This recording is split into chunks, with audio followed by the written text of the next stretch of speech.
Hey guys, this is Video Master Michel. Today I want to share with you an experience I had, something a little sad but also very interesting, and it is what I consider the biggest blunder in my chess career. Keep watching.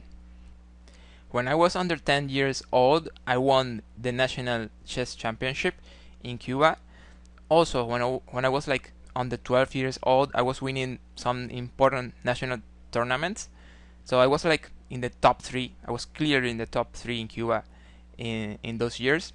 But then later, as I was like growing up in the categories under 14 years old or under 16 years old, it was not the same. Things were getting tough, and I was like maybe top 5 at some point.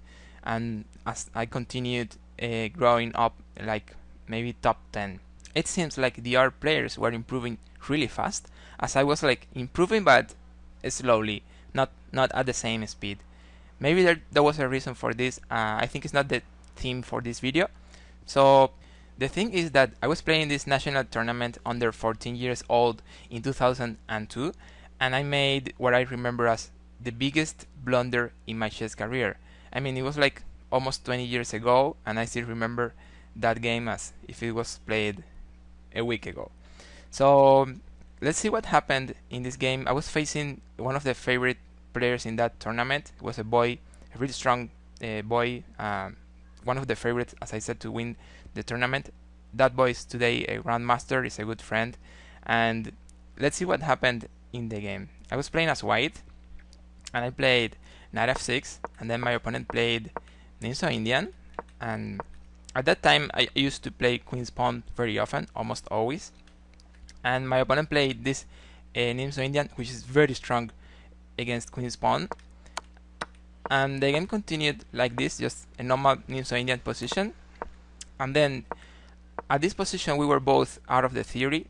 We knew the typical plans for the middle game, we knew the position more or less, but this is not the theoretical position actually.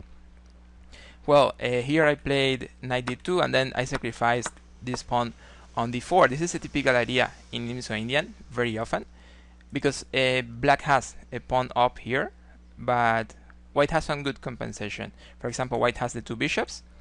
The two pawns in the center are isolated and doubled pawns, and very often black can get this pawn back, and probably they could have some advantage if that happens because of what we said of the two bishops.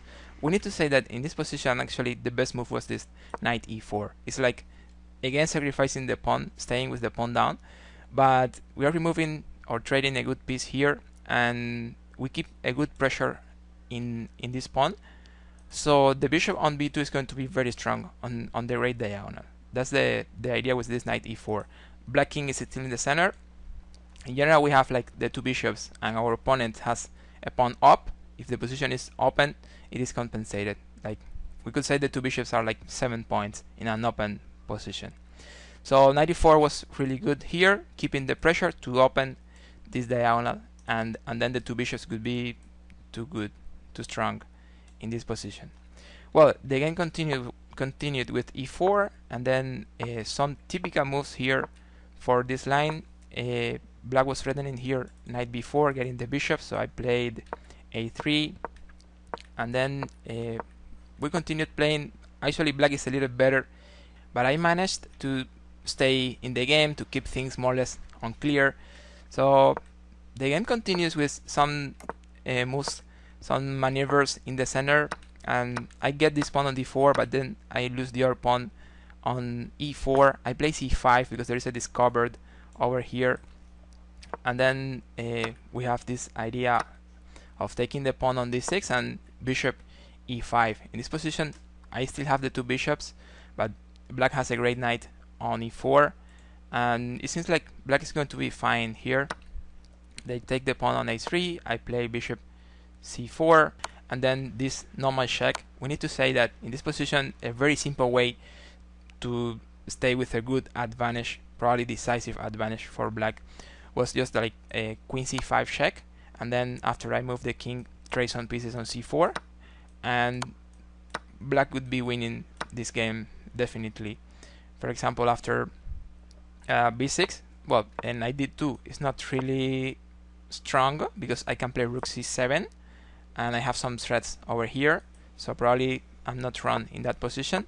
But b6 was good enough. If I play rook c7, rook f7, and black is very well, black is going to be winning this position. However, my opponent is just going to play here this line of instead of giving the check over c5 and trade on c4, he's playing queen e3 and then bishop takes c4, which is not the best move. Here I take on c4 and I play bishop d4, and in this position actually I'm not lost anymore.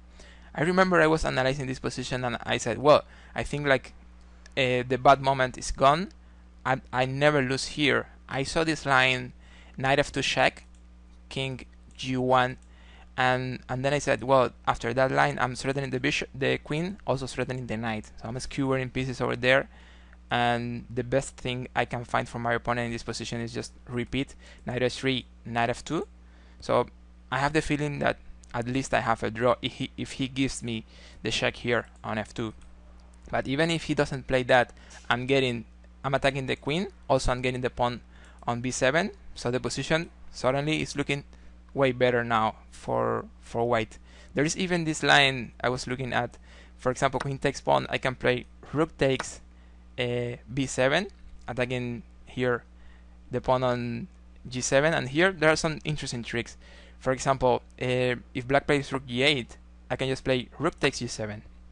This is great because if he takes, I check and I mate. That's interesting.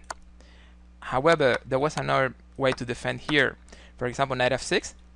I mean, like after rook b7, knight f6, and then I'm also winning. I think there are some ways to win, but I really like this move. Rook takes g7. And the idea is that if the king takes, I can play bishop takes knight, and then the queen is hanging on f4. So as I said, I had the feeling that here I was fine. The worst moment of the game was already gone when I played this bishop d4. But then he got into this line, knight f2 check, king u1. That's what I was expecting more or less. And then I thought he had to repeat, like knight h3, knight f2. That's what I was thinking. However, my opponent in this position is playing something different. He's just playing knight d3. And here I thought, well, this is not what I was expecting. Probably I missed this move. But actually, I didn't miss the move. I had already calculated that the queen is hanging here on e3, so I could just capture the queen on e3. It's just winning the game for white here. I don't know what happened. At that point, I forgot I had already calculated this line, and I got shocked a little with the move and just played here. After analyzing for some minutes, I just played here king h1 and didn't capture the queen. And well, then after this I was completely lost. The game continued like some normal moves here. He could defend more or less fine, and I didn't get too much. Here about this check, if I take, the rook is hanging on b1, so I had to move my king, and well, as I said, he won the game more or less easily after this moment. So that's the game. I played bishop takes pawn here just to try to complicate things a little, but actually black is defending very easily. And then I'm completely lost after this queen f3 because then there's mate in the next with rook d1. I even remember some gesture, some movement from my opponent, like regretting about the move he had just played and the queen hanging. But I didn't realize it was about a mistake or something. Then he saw I had not found out it was a blunder that the queen was hanging, and then he stayed calm, and everything was like normal. And then I just played king h1, and I guess he was breathing again when I played king h1. Also, something interesting about this story is that I didn't really know about the blunder during the game or right after the game finished. I didn't know anything about this. I just later in the rooms I was talking to some friends, and also my opponent was there, and he mentioned something about the queen hanging, just like in a casual conversation. And then I was like surprised, and then at that point I realized that the queen was hanging when he gave the check on this 3 like 5 or 8 hours later, I understood my blunder, and of course this was very sad for me.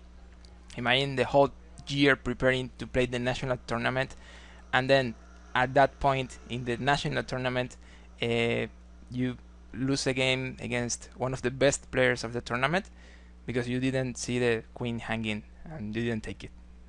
Guys, I wanted to share this experience because I think there's also a very interesting and a very big lesson in this story, and it is that in chess and in general in sports, there are sad moments and tough moments like this one, and they can happen to anyone, even for the best players in the world or for legendary masters.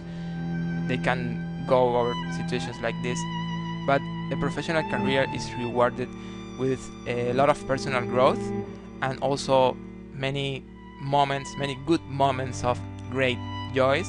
So in general and definitely we could say it was well. I hope you have enjoyed this. If you liked this kind of videos, write some comments, give me some likes so I can know it for the future, and don't forget to subscribe so you get notifications for my next videos. Never stop believing. See you in the next.